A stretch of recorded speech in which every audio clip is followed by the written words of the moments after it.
15ই আগস্টের আগে দীঘা সমুদ্রে তলিয়ে পর্যটকের মৃত্যু আশঙ্কাজনক। দীঘার সমুদ্রে তলিয়ে গেল দুই পর্যটক। এক পর্যটককে আশঙ্কাজনক অবস্থায় উদ্ধার করা গেলেও অপর পর্যটকের মৃত্যু হয়। তাকে স্পিড বোটের মাধ্যমে উদ্ধার করা হয়েছে।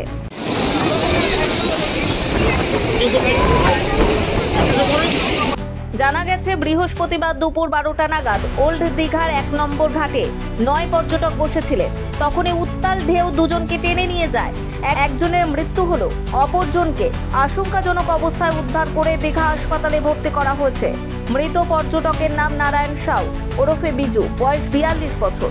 অপরজন শঙ্কর হাজরাকে আশঙ্কাজনক অবস্থায় হাসপাতালে ভর্তি করা হয়েছে।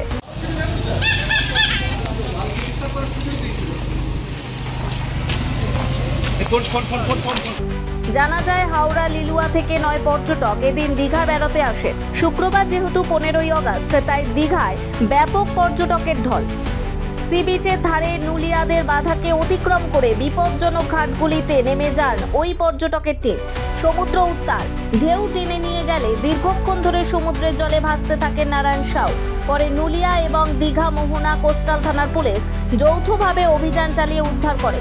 হাসপাতালে নিয়ে গেলে চিকিৎসক তাকে মৃত বলে ঘোষণা করে।